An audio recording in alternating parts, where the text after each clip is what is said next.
अयं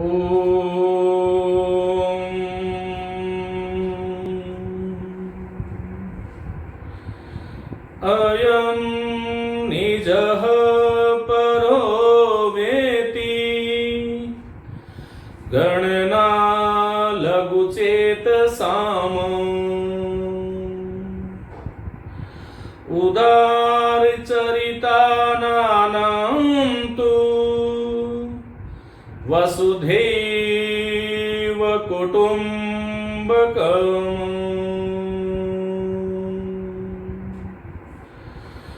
नमस्ते मित्रों, भवतां सर्वेषां हार्दं स्वागतम।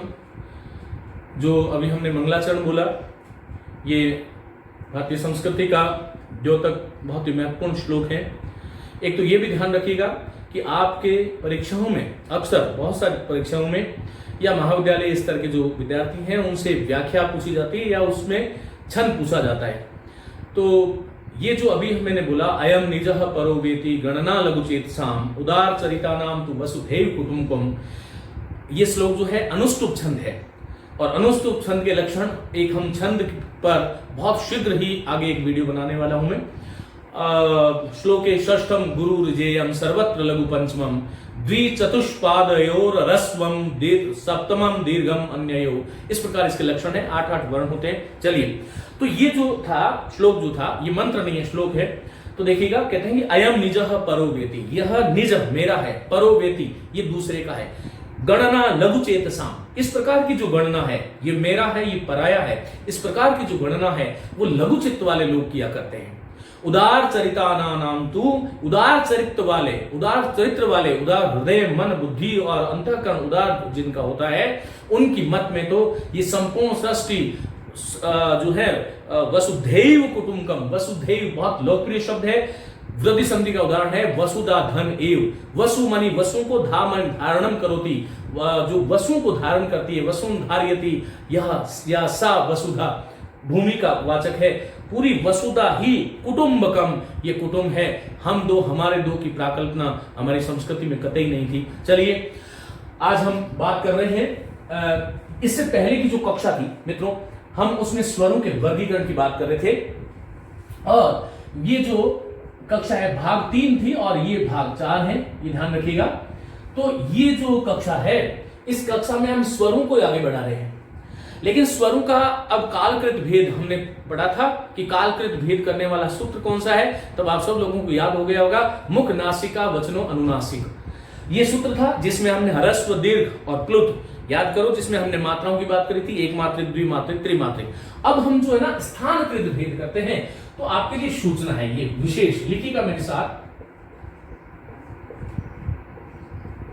ह्रस्व दीर्घ तथा प्लुत स्वरों के भी स्थान के आधार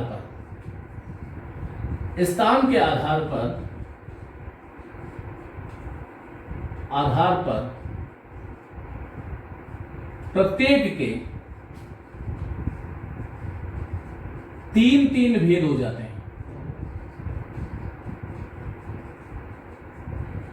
ये क्रम यदि सीखोगे तभी परीक्षाओं में बहुत बार पूछा जाता है कि अकारस्य कति भेदा, कि आकार के कितने भेद हैं। तो अब उसमें अष्टादश है कि द्वादश है कि त्रयोदश है कि त्रिंशत है, कितने हैं, और वो कौन कौन से भेद हैं।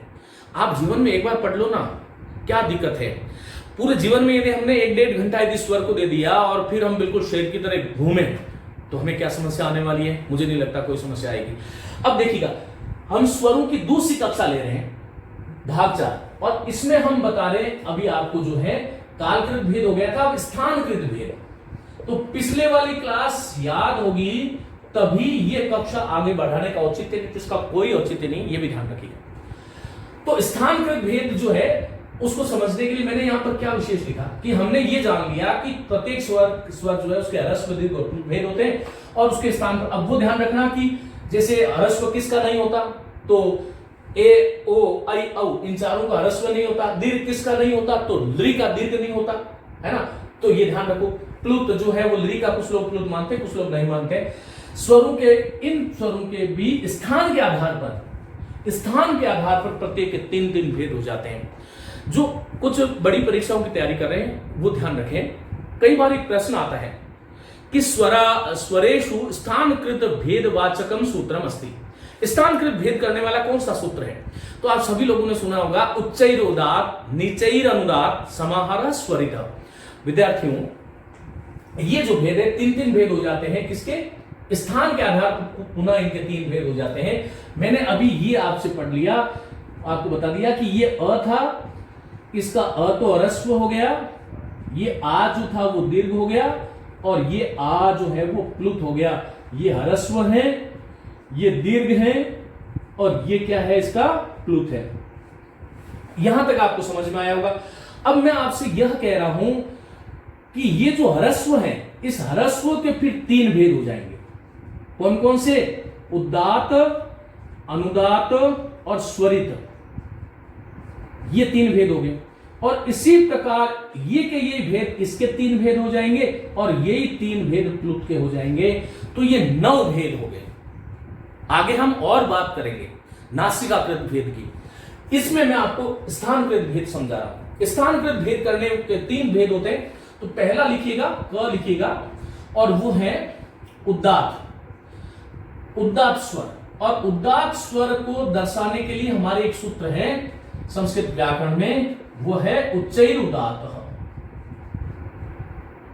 देखिए इसका पद सिद्ध करोगे तो उच्चैहि, आगे विसर्ग आ जाएगा, और उदात्तः। उच्चैहि एक अव्यय है, और उदात्त संज्ञा है स्वर की। कौन सी संज्ञा है? उदात्त। किसकी? ह्रस्व का उदात्त, दीर्घ का उदात्त, प्लुत का भी उदात्त। प्रत्येक स्वर के कालकृत के हिसाब से, काल की दृष्टि से 3 भेद हुए, ह्रस्व, दीर्घ और प्लुत। और वो कालकृत भेद करने वाला सूत्र था मुख नासिका वचनो अनुनासिका। और स्थानकृत भेद करने वाले 3 सूत्र हैं। पहला है उच्चैरुदात्तः। वैदिक काल में, वैसे इनका संप्रति आधुनिक संस्कृत में इनका उपयोग कम है। आजकल तो हम एक स्वर को एक प्रकार से भी शुद्ध नहीं बोल सकते, तो 3 प्रकार से, 18 प्रकार से उसको कैसे शुद्ध हम बोलेंगे, ये थोड़ा सा सोचने का विषय है। लेकिन क्योंकि अध्ययन है, कम से कम हम ये तो सोच रहे हैं, इन परीक्षाओं के माध्यम से हम ये तो सीख रहे हैं कि आखिर संस्कृत में कितनी गहराई है। तो देखिएगा, हमारे ऋषि ने कहा कि किसी भी, जैसा कि हम जानते हैं, किसी भी स्वर का या किसी भी वर्ण का जब हम उच्चारण करते हैं तो कोई न कोई उसका उच्चारण स्थान होता है। अकुह विसर्जनिया नाम कंठ, ये इन 9-10 वर्णों का उच्चारण स्थान है। इसमें 9 वर्णों का। तो इसमें हमने कहा कि अ का उच्चारण स्थान क्या है? कंठ है।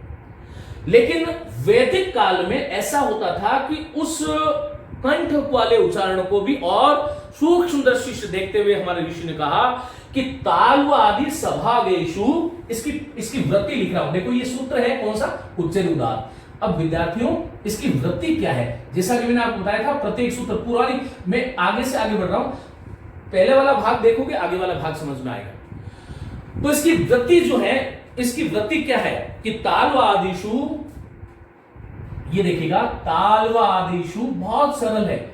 तालु आदिषु सभागेषु, तालु आदिषु सभागेषु स्थानेषु ऊर्ध्व भाग, मानी ऊपर वाला भाग, ऊर्ध्व भागे निष्पन्नो अज उदात्त, अच का च का ज हो गया तो अजुदात संजह सा, माने कि तालु आदि समान स्थानों से, ऊपर वाले स्थान से बोला गया, जो ऊपर वाले स्थान में बोला गया जो अच है, उसकी हमें उदात्त संज्ञा करनी चाहिए। हर एक परीक्षा में यहां से प्रश्न आता है। मैंने कहा कि वैसे तो वैदिक स्वरों का विभाजन था, संप्रति आधुनिक संस्कृते एतादृशी व्यवस्था नास्ति, अस्ति अपि तदपि वयं तादृश उच्चारणं न कुर्मः आलस्य प्रमादवशात् एवं वयं किमपि वक्तुं शक्नुमः। तो उच्चैरुदात्त मानी तालवादिषु सभागेषु स्थानेषु ऊर्ध्वभागे निष्पन्नो अजु उदात्त संजसा। तालु आदि जो उच्चारण स्थान है किसी भी वर्ण के, उससे ऊपर वाले, जैसे हमने अ बोला तो वो कंठ सामान्य है, यहां उच्चाई का मतलब ऊपर, ऊंच आवाज से तात्पर्य नहीं है। यहां पर जो है उच्चाई का मतलब ऐसे नहीं कि ऐसे नहीं है, ये माने कि ऊपर वाले भाग से जब हम बोलेंगे तब वो जो है उदात्त स्वर आता है। तो तालु आदिषु सभागेषु जो है स्थानेषु ऊर्ध्व भाग निष्पन्नो जो है अज उदात्त संजसा। अब देखो इसकी पहचान क्या है कि अक्षराणाम उपरिष्टात् का मतलब होता है ऊपर, अधस्तात् मन नीचे, व अव्यय है अथवा, कापि जोड़ लोगे, रेखा न भवति, रेखा न भवति माने कि जब किसी वर्ण के, अक्षर का मतलब स्वर जो है वो अक्षर है, अक्षराणाम उपरिष्टात् माने अक्षरों के ऊपर व अधस्तात् नीचे, कापि रेखा न भवति। इन उदात्त अनुदात्त को दिखाने के लिए देखो एक स्वर मैं आपसे ये कहूं कि ये क्या है, तो इसको मैंने एक तो आपको बता दिया कि ये ह्रस्व है, इसमें कोई शंका नहीं होनी चाहिए। और ये क्या है बोलो, उदात्त है। क्यों है? क्योंकि इसके नीचे कोई भी रेखा नहीं है, मानी कोई भी रेखा नहीं होनी चाहिए। नहीं तो ऊपर कोई चिन्ह होता है, नहीं नीचे कोई, केवल एक सामान्य जो आप अ देख रहे हैं। विद्यार्थियों जो इस संस्कृत को प्रथम बार पढ़ रहे हैं उन्हें थोड़ा सा ध्यान से पढ़ने की आवश्यकता है। शायद एक आम विद्यार्थी के दिमाग में ये बात आती नहीं होगी कि कहीं स्वरों के भी ऊपर और नीचे कोई चिन्ह होते हैं क्या। तो ये जो है जिसके नीचे कोई चिन्ह नहीं होता, वेद में उसको उदात्त स्वर कहा गया। उसकी परिभाषा दी गई कि तालु आदि जो उच्चारण वाले स्थान है उससे ऊपर वाले भाग से जो भी स्वर, केवल मैंने अ का उदाहरण दिया है, कोई भी स्वर आप ले सकते हो, 9 स्वरों में से, उसको हमें उदात्त कहना चाहिए। दूसरा देखिएगा ख, स्थानकृत में पहला उदात्त भेद है, फिर है अनुदात्त स्वर। और अनुदात्त की परिभाषा क्या है? देखो वो उच्चई है और ये नीचई है। अब ये एक प्रश्न सीधा सीधा आता है कि नीचैर अनुदातः इत्यत्र कस्य स्वरस्य परिभाषा अस्ति। ये कौन सी किस स्वर की परिभाषा है? तो अनुदात की है। नीच, इसका मैं विग्रह कर देता हूं, अपदच्छेद कर देता हूं, नीचई फिर अनुसर्ग अनुदात, अनुसर्ग अनुदातः, जो उदात नहीं है, न उदात इति अनुदात, नीचैर अनुदात, ये की यही आ जाएगी। ये वृत्ति है ना, इसकी भी वृत्ति, ये समान वृत्ति है। देखो बहुत सरल है, एक को याद कर लो सारे याद हो जाएगा। क्या होगी बोलो कि तालवादिषु, अब अपने आप बोल सकते हो आप, सभागेषु जो है किमपि परिवर्तनमत्र नास्ति, स्थानेषु। अब देखो यहां ऊर्ध्व है ना, यहां पर अधो। विद्यार्थियों ऊर्ध्व माने ऊपर, अध माने नीचे। मेरे साथ बोलेंगे, ऊर्ध्व ऊपर, अध इत्युक्त नीचे। हम क्या पढ़ रहे हैं अभी? स्थानकृत भेद में पहला हमने उदात्त पढ़ा, अब हम अनुदात्त पढ़ रहे हैं। इसका सूत्र क्या है? तो कहते हैं नीचैर अनुदातः। अब आपसे यह भी प्रश्न किया जा सकता है कि अनुदात्त इत्यस्य का परिभाषा, तो नीचैर अनुदातः ये जो है, अब मैं यूं कह सकता हूं कि ये भोगट के नंबर है, कुछ है ही नहीं। तालो आदिषु सभागेषु स्थानेषु अधोभागे, अधो मानी नीचे वाले भाग में, ये का ये जोड़ देना, निष्पन्नो, निष्पन्न होने वाला मानी उत्पन्न होने वाला मानी बोला जाने वाला, जो अच है वो अनुदात्त संज्ञा साथ, अनुदात्त संज्ञा वाला होता है। अनुदात्त संज्ञा साथ, अनुदात्त संज्ञा वाला होता है, उसकी हमें अनुदात्त संज्ञा कहनी चाहिए। अब एक महत्वपूर्ण बात, यदि आपसे कोई यह कहे कि अक्षराणाम उपरिष्टात् अधस्तात् व कापि रेखा न भवति कस्मिन् स्वरे, तो उदात्त स्वर है। इसमें अनुदात्त स्वर जो है वो, उसकी परिभाषा में ये ध्यान रखिएगा कि अक्षराणाम उपरि एका रेखा भवति, एक रेखा होती है। एक रेखा होती है, कैसे होती है, जैसे मैंने ये अ बोला ना, अब मैंने ये इस तरह से करके ये एक रेखा, ये शायद बहुत सारे लोग हो सकता है पहली बार देख रहे हो, ये भी ध्यान रखिएगा, लेकिन ये परीक्षा में पूछा जाता है, इसलिए आपको सीखना बहुत जरूरी है। और सीखना है क्या, जब इसमें कोई चिन्ह नहीं होता, जो सामान्यतः अनार वाला जो अ है वो तो क्या हो गया आपका, उदात्त हो गया, और जब अ के ऊपर एक रेखा लगा दोगे तो वो क्या हो जाएगा, अनुदात हो गया। तो ये अ क्या है, ये है तो ह्रस्व। देखो अब ये दो ए लिखा मैंने, एक तो ये वाला, एक ये वाला, ध्यान से देखो, इस अ में इस ए में कौन सा क्या भेद है, तो कालकृत भेद तो नहीं है, दोनों ही ह्रस्व हैं, कालकृत भेद नहीं है। यदि आपसे ऐसा ही प्रश्न दे दिया, एक तो अ दे दिया, एक अ दे दिया, और आपसे पूछ लिया कि इत्यानयो स्वरयो, इन दोनों स्वरों में स्वरयो कीदृशः भेदः, कैसा भेद है, कीदृश माने कैसा, कीदृश कैसा, तादृश वैसा, एतादृश ऐसा। देखो संस्कृत कितनी सरल है। यदि एक बार अस्माकं मनसि ऐसा प्रबल धारणा वर्तते यत् अहम संस्कृत शिक्षिष्यामि, मैं संस्कृत सीखूंगा, न ही सर्वे सर्वं जानाति एवं भवितुं शक्यते यत् अहमपि कदाचित अशुद्धम उच्चारणं कर्तुं शक्नोमि। क्योंकि कोई भी व्यक्ति इस संसार में जो है पूर्ण तो होता ही नहीं है, और पूर्ण होने की कोई प्राकल्पना भी करता है तो उसका इलाज भी करवाना चाहिए, ये ध्यान रखो। तो शुद्धम अशुद्धम यथा कथम अपि वयं वक्तुं शक्नुमः, शुद्ध अशुद्ध कैसे भी जैसे हम बोल सकते हैं, तद्वतेव संस्कृतम वक्तव्यम, संस्कृत बोलोगे, क्योंकि भाषा का तो बात ही यही है, भाषा भाषणेन आयाति, भाषणेन आगच्छति, भाषणेन प्रस्फुटति। यदि वयं वारं वारं, देखो आपको एक बात बताता हूं, जब हम छोटे थे तब हमें तो क्या पता याद नहीं थे, लेकिन जब हम छोटे थे तो हमने एक ही दिन में हमने जो है वो 11 सेकंड में 100 मीटर रेस पूरी नहीं कर ली होगी, ये कंफर्म है।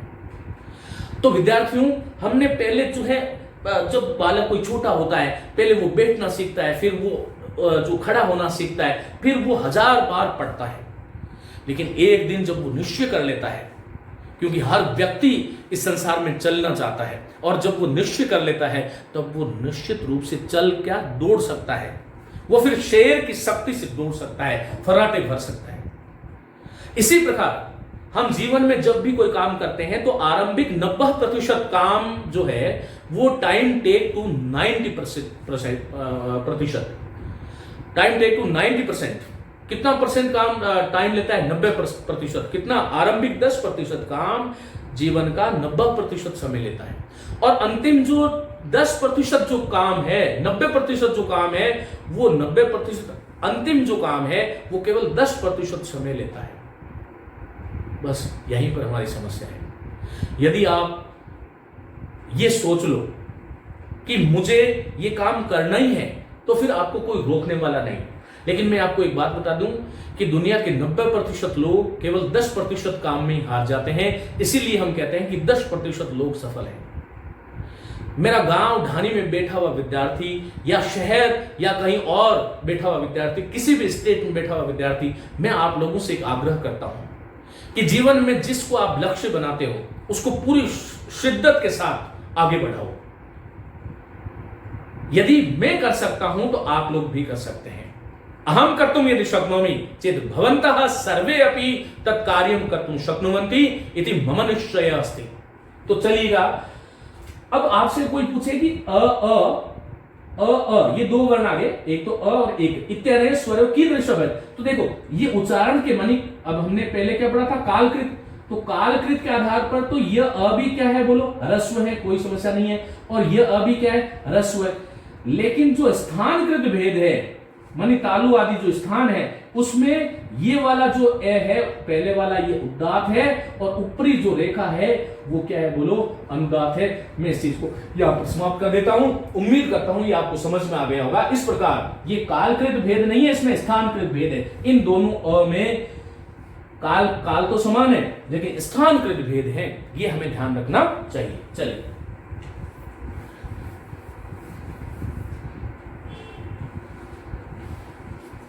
अब हम आगे बढ़ते हैं। ग, देखिए तीसरा जो स्थानकृत भेद है वो है स्वरित स्वर। और स्वरित की परिभाषा देते हुए कहा है समाहारः स्वरितः। ये तृतीय श्रेणी भर्ती परीक्षा में पूछा गया है, राजस्थान में, यूपी में, एसटेट में, सब जगह। स्वरित, समाहारः स्वरित। समाहार का मतलब क्या हुआ? मिला हुआ, मानी ऐसा स्वर जिसमें उदात्त और अनुदात्त, उदात्त और अनुदात्त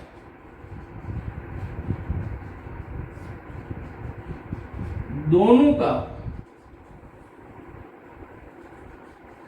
मिला हुआ रूप हो, उसे हम स्वरित कहते हैं। देखो यदि मैं इसको तालु मान लूं बाय द वे, तो ये ऊपर वाला जो भाग है, ये वाला जो भाग है, इससे उदात्त होगा, नीचे वाले से अनुदेत होगा। यहां दोनों मानी नहीं तो ऊपर नहीं नीचे, जो मध्य वाला जो होगा वो क्या होगा? स्वरित होगा। तो समाहारः स्वरितः, ये बात हो गई। अब आपसे कोई पूछे कि स्वरित स्वरस्य का परिभाषा, तो समाहारः स्वरित। और विद्यार्थियों इसके साथ में आपको ये ध्यान रखना है कि समाहार स्वरित। अब इसमें देखो अक्षराणाम मानी स्वराणाम, आप अक्षर की जगह स्वर भी कह सकते हैं, लेकिन क्योंकि व्यंजन में मिलेंगे तो हम उसको अक्षर कह देते हैं। अक्षराणाम अधस्तात्, अधस्तात् का मतलब आप समझ ही गए होंगे। अधस्तात् एका रेखा भवती, सरल रेखा होती है, रेखा भवती। अब देखो यदि मैं अब यहां पर देखो, एक तो अ लिखा ये, एक अ लिखा ये, और एक अ लिखा ये। मेरे विद्यार्थियों आप लोग समझ गए होंगे कि ये उदात्त है, ये अनुदात्त है और ये स्वरित है। नीचे जिसके रेखा होगी ना, यहां पर जिसके रेखा, ऊपर जिसके रेखा होगी वो स्वरित है, नीचे जिसके होगी वो अनुदात्त है, कहीं नहीं होगी वो उदात्त है। ये आपको ध्यान रखना है। तो ये तीन भेद हो गए। अब ये तीनों है तो अरस्व, तो कालकृत तो तीनों में भेद नहीं है, लेकिन स्थानकृत तीनों में ही है कि ये उदात्त है, ये स्थान की दृष्टि से, ये स्थान की दृष्टि से अनुदात्त है, और ये स्थान की दृष्टि से स्वरित है। तो ये तीन भेद हो गए। अब देखो ये एक बात समाप्त हो गई कि स्थान के आधार पर तीन भेद हो गए। कौन कौन से? एक तो उदात्त, एक अनुदात्त और एक स्वरित। और क्या उसकी पहचान होती है ये मैं आपको बता चुका हूं। अब मैं इस कक्षा को एक जो है चीज और आगे बढ़ाता हूं। चलिएगा, इसको मैं मिटा रहा हूं, आप लोग ढंग से इसको लिख लीजिएगा या इसका स्क्रीनशॉट ले लें। चलिए आगे चलता हूं।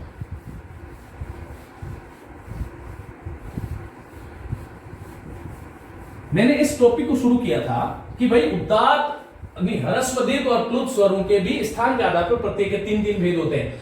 अब यहां पर मैं आपसे कालकृत भेद हमने पढ़ लिए, स्थानकृत भेद भी हमने पढ़ लिए, और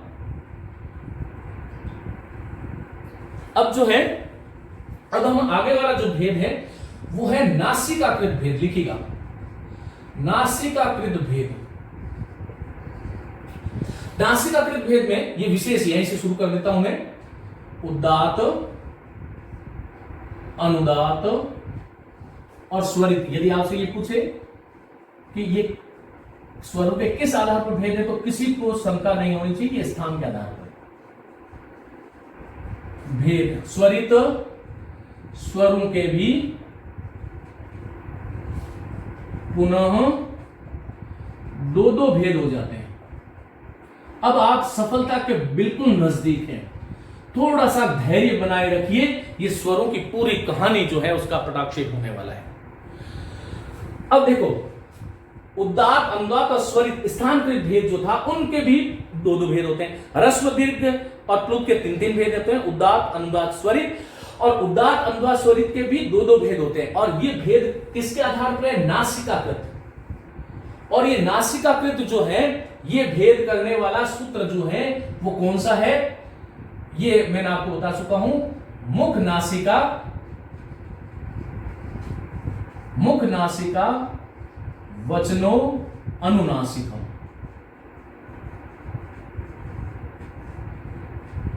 मुख नासिका वचनो अनुनासिकम। शायद एक बात मुझे याद आ रही है कि जब मैं आपको अभ्यास करा रहा था वापस, तब मैंने आपको जो कालकृत जो भेद था उसमें शायद आरंभ में लिखाया तो वही था, लेकिन बोलने में शायद मैंने कालकृत भेद करने वाला सूत्र वो बोल दिया, तो उसको आप अपडेट कर लीजिएगा एक बार। इस नासिकाकृत भेद को बताने वाला इसका बोधक जो सूत्र है वो महर्षि पाणिनि ने लिखा है, मुख नासिका वचनो अनुनासिकम। अब विद्यार्थियों मुख सहित इसकी वृत्ति देखो, वृत्ति कहते हैं कि मुख सहित, लिखिएगा मेरे साथ, मुख के साथ नासिकया, नासिकया, नासिका इसको कहते हैं, इसकी तृतीय वृत्ति है, नासिकया, नासिका के द्वारा उच्चार्यमाण वर्ण या वर्ण अनुनासिक संजस्या, ये अनुनासिक की परिभाषा है। एक तो अनुनासिक होता है, एक अनुस्वार होता है और एक अननुनासिक होता है। इन तीनों में भेद है। मैं हिंदी की कक्षा में ये स्पष्ट करूंगा आपको।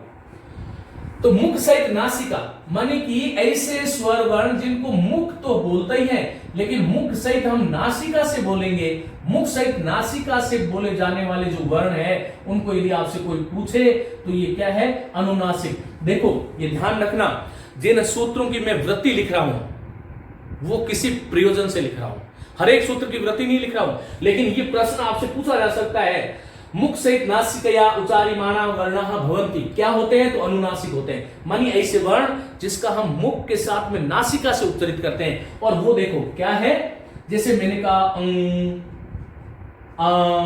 ये जो चंद्र बिंदु जिसको हम कहते हैं आमतौर पर, और जिसके शिरोरेखा के ऊपर जो वर्तनी होती है उसमें फिर हम ऐसे लगाते थे केवल बिंदु, और जिसके शिरोरेखा के ऊपर नहीं होती, ये नियम है सामान्यतः। इस प्रकार आगे जो है वो जितने भी स्वर हैं इस प्रकार से होते हैं।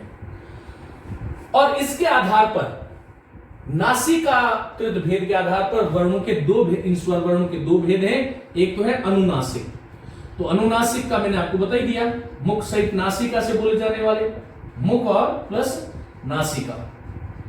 और दूसरा जो भेद है बहुत महत्वपूर्ण है मित्रों, ये ध्यान रखना। क्यों महत्वपूर्ण है ये, ऐसा क्यों बोला मैंने? कई बार होता क्या है कि परीक्षा में अनुनासिक, परीक्षा में आपसे पूछा तो जाता है कि एषु स्वरेषु कः स्वरः अननुनासिकः अस्ति। मेरी बात ध्यान से सुनना, वो अननुनासिक पूछ रहा है आपसे, और हमारे दिमाग में क्या घुसा हुआ होता है? अनुनासिक, और हम तुरंत उसको पकड़ लेते हैं, और फिर घर पे आके जब देखते हैं तब बोलते हैं ओले ये तो गड़बड़ हो गई। तो ऐसा नहीं करें। मैंने कहा प्रश्न जो है उसी में उसका उत्तर छिपा है, तो आप बिल्कुल शांति से पढ़िएगा। जो एसएससी की और इस प्रकार की बैंकिंग सेक्टर की जितने भी परीक्षाएं होती है उसमें समय मानता हूं कि कम मिलता है, लेकिन शिक्षक भर्ती परीक्षाओं में तो बहुत समय मिलता है, इसलिए आपको कोई समस्या ही नहीं है इसमें। तो ये हो गया मुख नासिका और अननुनासिक, इस तरह से ही हो गया। अब देखो अननुनासिक का मतलब क्या हुआ? केवल मुख से बोले जाने वाले, केवल मुख से उच्चारित स्वर, केवल मुख से, वहां नासिका हट जाती है। और वो आप सामान्यतः जानते ही हो, जैसे मैंने इसको अनुनासिक ये बताया ना, अब ये अननुनासिक क्या हो जाएगा? जैसे ई, ये जो सामान्य जो हमारी स्वर वाला है ना, इसको हम अननुनासिक कहते हैं। मित्रों अब मैं आपसे इस पूरी कक्षा का सारांश देता हूं, मानी कि भाग 3 और भाग 4 का सारांश मैं यहां पर आपको दे रहा हूं। देखो कोई भी जो स्वर है उस स्वर के 3 तरह से भेद किए हमने। एक तो किया कालकृत भेद। कालकृत भेद क्या किया हमने? ये स्वर आया, देखो ये आप मेरे साथ साथ टेबल बनाइएगा। कालकृत भेद में हमने इसके 3 भेद कर लिए साहब। क्या क्या कर लिए? देखो ह्रस्व कर लिया, फिर हमने इसका दीर्घ कर लिया। ये बहुत ध्यान से, ये इस पूरी कक्षा का सारांश आपके सामने रख रहा हूं। ये कालकृत भेद था, ये कालकृत। फिर हमने क्या किया? स्वरों का दूसरा भेद क्या किया था हमने? पहला हमने कालकृत किया था, कालकृत 3 भेद हो गए थे प्रत्येक स्वर के, तो प्रत्येक स्वर के ये भेद हो गए। फिर हमने किया था स्थानकृत भेद, तो प्रत्येक स्वर के, मानी ये ह्रस्व जो है इसके 3 भेद कर दिए साहब हमने। कौन कौन से कर दिए? एक तो हमने कर दिया उदात्त, एक हमने कर दिया अनुदात्त, और एक हमने कर दिया स्वरित। और ये के यही भेद हमने दीर्घ के भी कर दिए। ये रहा आपका उदात्त दीर्घ स्वर, फिर अनुदात्त दीर्घ स्वर, और फिर स्वरित दीर्घ स्वर।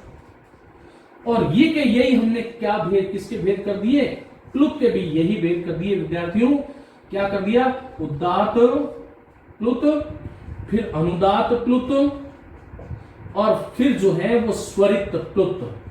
इस तरह से हमने भेद कर दिया। ये किसके आधार पर था, स्थान के आधार पर। तीसरा भेद मैंने अभी क्या पढ़ाया आपको, नासिकाकृत भेद। तो नासिकाकृत भेद में क्या हुआ, ये उदात्त जो थे उसका दो भेद हो गया। क्या भेद हुआ, ये देखो, एक तो इसका हो गया अनुनासिक, और दूसरा क्या हो गया, देखो ये तो अनुनासिक था, और ये पहला अनुनासिक और दूसरा अननुनासिक।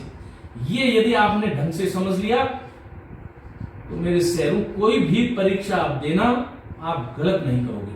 अनुदात के भी यही दो भेद हो जाएंगे, ये ध्यान रखना। अब समझ लीजिएगा, अपने आप में बार बार नाम नहीं लिखूंगा।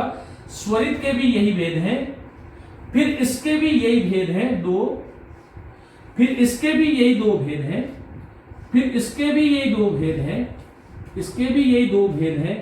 बहुत सरल है ऐसा। और इसके भी यही दो भेद हैं।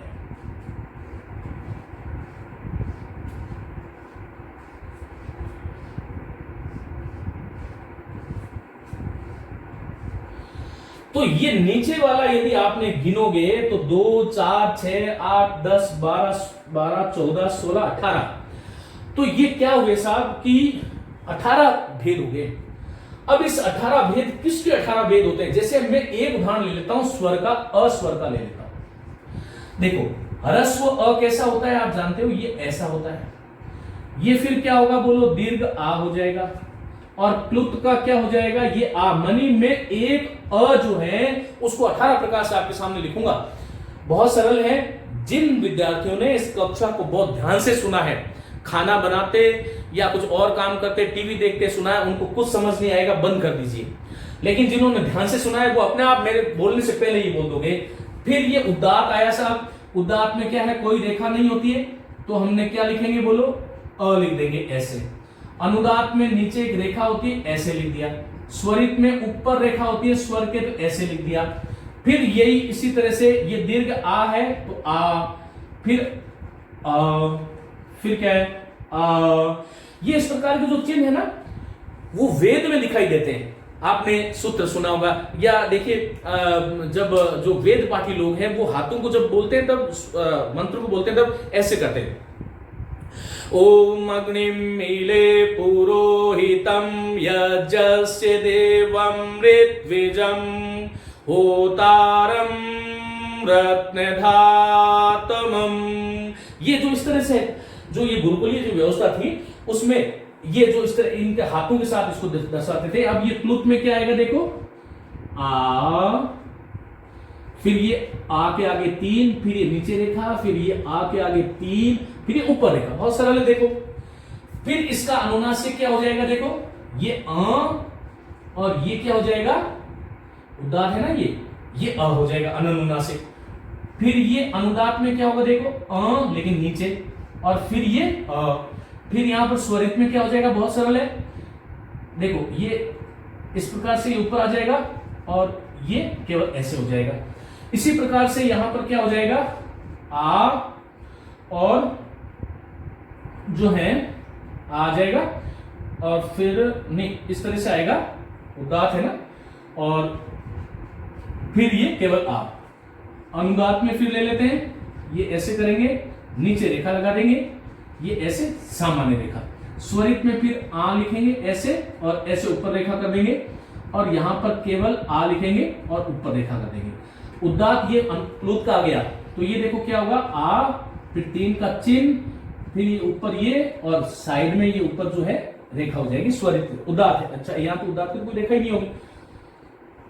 फिर यहां पर केवल जो है ये आ हो जाएगा, हाँ ये प्लुत है, उदात्त है। अनुदात्त देखो, ये अनुनासिक हो गया, ये नीचे हो गया, बस ये आ, इसके नीचे केवल ये हो गया। इसको कैसे लिखेंगे, इसके आगे 3 का चिन्ह को जरूर डाल दें। देखो ये आप स्वरित हो गया, प्लुत हो गया, ये फिर इसके ऊपर एक रेखा लगा देंगे, और इसके आ और इसके ऊपर एक रेखा लगा देंगे। तो ये अ जो था, इसके कितने भेद हो गए, 18 प्रकार हो गए। कितने प्रकार हो गए? 18 प्रकार हो गए। अब यहां पर एक फटाफट एक कुछ चीज जो बहुत महत्वपूर्ण है, अब किसके कितने भेद हैं, तो यहां से मैं कुछ मिटा देता हूं। देखो यहां से कुछ मैं मिटा देता हूं। देखो मित्रों, आप बहुत ध्यान से समझिएगा, हमारे 9 स्वर है ना। देखो अ, ई, उ और री, इन सभी के, या री को भी एक बार छोड़ दो, अ, ई और उ, इनके कितने भेद होंगे? री एक बार ले लो, है ना, फिर मैं इसका कुछ री का अपवाद है वो भी बता दूंगा। अ, ई, उ, री, इनके प्रत्येक स्वर के 18 भेद होते हैं। मानी अ के भी 18 भेद, क्योंकि सब में ह्रस्व होगा, दीर्घ होगा, प्लुत होगा। ई में भी ह्रस्व दीर्घ प्लुत होगा, उ में भी होगा, री में भी होगा, इसमें भी होगा। ये पहला। दूसरा, जो ली है, ली के कितने भेद होंगे? 12 भेद। दिमाग लगाओ, क्यों? क्योंकि जो ली, जैसे मैंने यहां पर अ लिखा, वैसे ही आप इसको बनाओगे डायग्राम ली बना करके, तो ये दीर्घ वाला जो पोर्शन है, ये वाला जो भाग है ना, ये ली में होता ही नहीं है। ली का दीर्घ नहीं होता। वापस आके देखिएगा, मैंने वहां पर जब ली लिखाया था, वहां पर ली का दीर्घ होता ही नहीं है। तो ये ली का 12 भेद, अब मानी ये 6 भेद निकल गए, तो 6 तो ह्रस्व ली के हो गए और 6 प्लुत री के हो गए। मानी ह्रस्व ली कौन सा? ये वाला। और प्लुत री कौन सा? देखो ये वाला। बहुत सरल है, घबराना नहीं है। तो इसके भी 6 हो गए, इसके भी 6 हो गए, तो 12 भेद हो गए। अब तीसरी बात करते हैं, ए, आई, ओ और औ, इनके भी प्रत्येक के कितने भेद हो गए? 12 भेद होंगे। क्यों होंगे? बहुत सरल बात है, बहुत सीधी सी बात है कि साहब ए, आई, ओ, औ, इनका क्या नहीं होता? ह्रस्व वाला, ये वाला भाग पूरा उड़ जाएगा। जब ये उड़ गया तो मतलब ये दीर्घ हो गया, प्लुत हो गया। मानी ए, आई, ओ, औ का ह्रस्व होता ही नहीं है। तो दीर्घ के फिर उदात्त, अनुदात्त, स्वरित, फिर अनुनासिक, अनुनासिक, अनुनासिक, अनुनासिक, इस तरह से करते करते 6 इस भाग के, 6 इस भाग के कितने हो गए? 12। एक लास्ट बात और, आपसे कोई पूछे कि ली का कितने भेद होते हैं, तो 12 क्यों होते हैं, तब ये कहना है कि दीर्घ अभावात, मानी दीर्घ नहीं होता। ली का क्या नहीं होता? दीर्घ अभावात। यही प्रश्न आता है कि ली इत्यस्य वर्णस्य कति भेदा भवन्ति, तो 12 को संस्कृत में कहते हैं 12। हम संख्याएं आगे पढ़ने वाले हैं। और इसको बोलते हैं एच प्रत्यार। तो एचाम, या तो एचाम दे दे, या फिर ए, आई, ओ, औ इत्येतेषां वर्णानां प्रत्येकस्य वर्णस्य कति भेदा। तो प्रत्येक वर्ण के 12 भेद होते हैं। ए के भी 12, आई के भी 12, ओ 12, औ के भी 12। क्यों? क्योंकि इन चारों का ह्रस्व नहीं होता, ली का दीर्घ नहीं होता। तो इसमें क्या लिखना है आपको? क्यों होते हैं 12? कि ह्रस्व अभावात, अभावात मानी ह्रस्व का अभाव है। अब मित्रों, एक और महत्वपूर्ण बात इस कक्षा की, बहुत ध्यान से सुनिएगा। अब कई बार प्रश्न क्या आता है, जैसे आपसे पूछा कि ऋकारस्य कति भेदा, ऋकारस्य कति भेदा भवन्ति,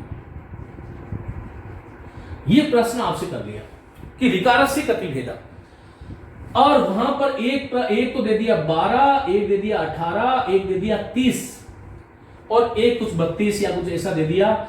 तो यहां पर मैं आपको कह रहा हूं, यहां पर अ, ई, उ, री के सब प्रत्येक के 18 भेद होते हैं। मानी अ के भी 18, ई के भी 18, उ के भी 18, री के भी 18। तो आप लोग कह सकते हो कि ये क्या बात हुई, अभी तो आप 18 कह रहे थे, इसमें आप 18 करोगे तो गलत हो जाएगा। कितना करना पड़ेगा? 30। आखिर ये माजरा क्या है कि 30 क्यों करें? बहुत सरल है। देखो, ये सवर्ण और असवर्ण की बात है। महर्षि पाणिनि ने अष्टाध्यायी लिखी और कात्यायन ने वार्तिक लिखे। कात्यायन ने एक वार्तिक लिखा, उन्होंने कहा री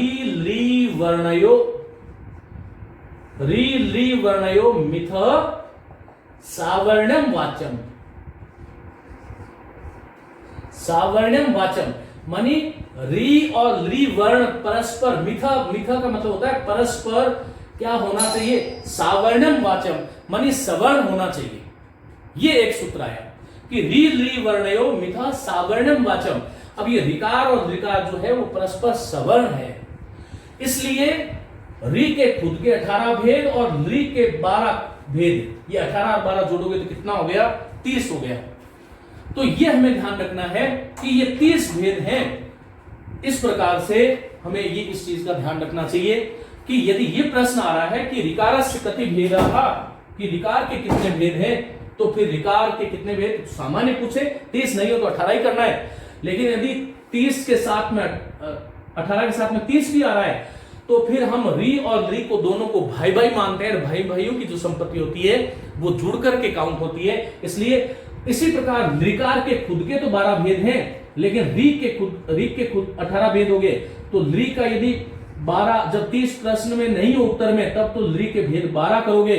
लेकिन यदि 12 के साथ में 30 है तो दोनों को जोड़ करके आपको करना चाहिए, और इसके भी फिर 30 भेद हो जाएंगे। लेकिन यह भी ध्यान रखना कि जब या तो 12 आएगा या 30 आएगा, तो री के स्वयं के भेद पूछेगा तो 12 होगा, और री के स्वयं के भेद पूछेगा तो 18 होगा। लेकिन 30 ऑप्शन में आए तो इस सूत्र को, इस वार्तिक को प्रामाणिक मानते हुए इसको आपको 30 भेद करना है। आज की कक्षा में मैंने बहुत प्रयास किया है कि ये स्वरों का जो विभाजन है वो आप लोगों के जीवन में हमेशा हमेशा के लिए जो है किसी प्रकार का कोई संदेह नहीं हो।